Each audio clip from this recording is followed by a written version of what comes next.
The Fox and the Crane.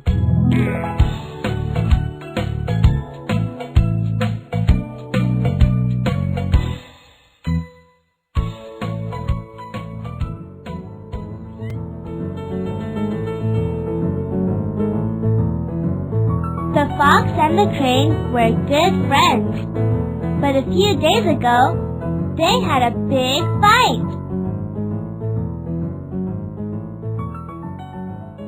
Mrs. Crane used to be my best friend, but she isn't anymore. How can I trick her? I want to make her angry.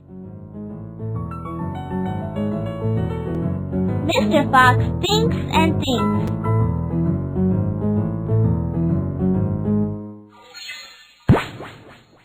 Aha! I have a great idea. Ha ha ha ha! This will be fun. Mr. Fox telephones Mrs. Crane.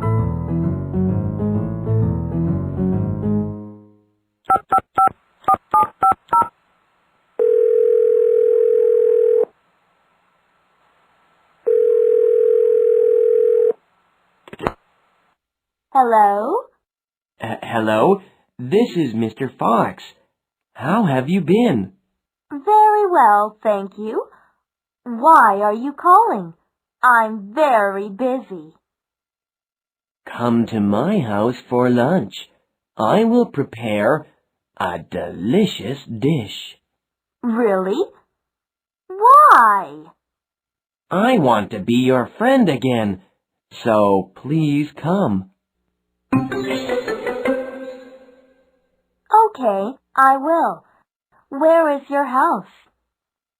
Walk straight down the road. Turn left at the first cherry tree. You will see my house. It has a white fence. Okay, what time shall I come?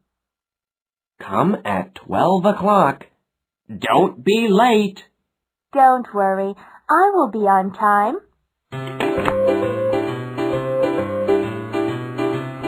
Mrs. Crane puts down the telephone.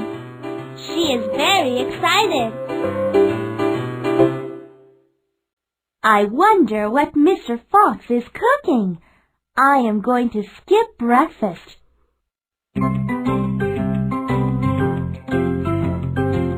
Mrs. Crane skips breakfast so that she can have a big lunch at Mr. Fox's house. She finds the house with the white fence. Look, there is Mr. Fox's house. I found it. I can smell something delicious. Mrs. Crane knocks at the door and Mr. Fox opens it. Oh, come in, Mrs. Crane. Thank you for your invitation. Thank you for coming. I prepared a delicious dish for you. Yes, I can smell it. Please, sit down.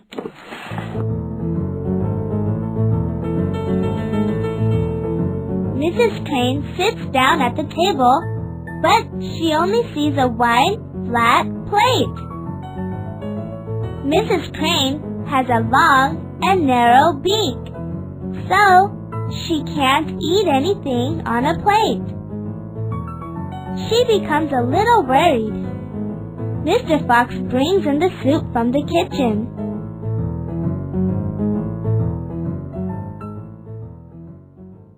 Here you are. Enjoy your soup. It is very delicious. Okay, I will. Mrs. Crane tries to eat the soup in the dish, but she can only eat very little because of her sharp beak. Why aren't you eating? Isn't it delicious? Yes, it is, but I eat very slowly. I didn't know.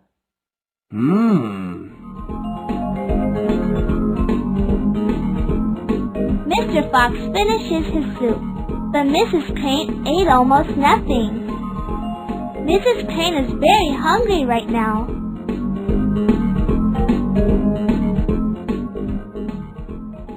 Why didn't you finish your soup? You don't like soup? Yes, I like soup, but I am not very hungry today. Too bad. The soup was very good. I'm full. I must go home now. Bye-bye. Come again. Next time I will cook you something more delicious. Bye.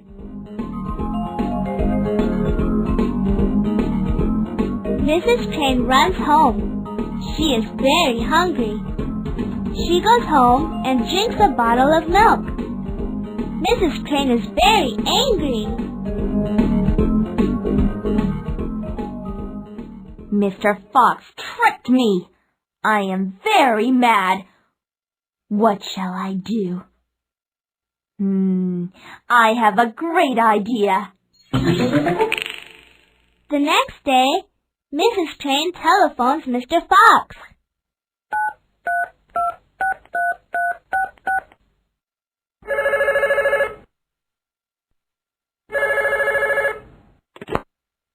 Hello? Mr. Fox, this is Mrs. Crane. Thank you for lunch yesterday. It was nothing. So why did you call? This time, I want to invite you for lunch. I am preparing your favorite dish. Really?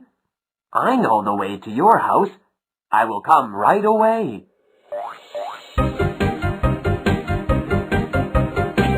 Mr. Fox rushes to Mrs. Crane's house. He smells fish outside the house. I can smell fish, my favorite dish.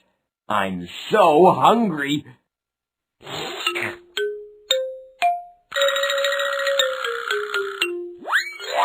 Mrs. Crane opens the door. Mr. Fox, welcome. You came very quickly. Are you hungry? Yes, I am. Can we eat now? Of course. I'll bring in the fish right away. Mrs. Crane brings in the fish from the kitchen. But the fish is not on a plate. It is inside a long, narrow bottle. Mr. Fox looks surprised. His eyes are about to pop out.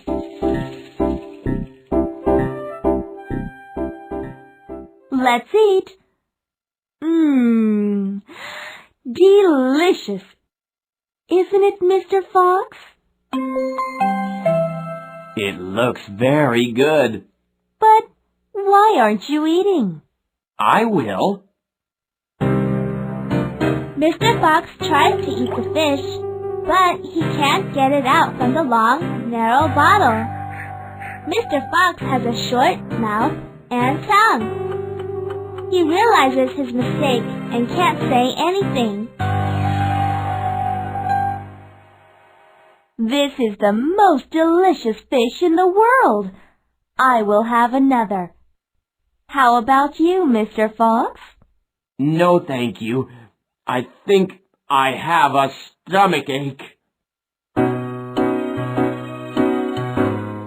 That's too bad. I must go home now. Bye. Goodbye, Mr. Fox. Come again. Mr. Fox rushes home in shame. Mrs. Crane sees Mr. Fox running away and keeps on laughing. Moral: if you trick others, someday you will be tricked too.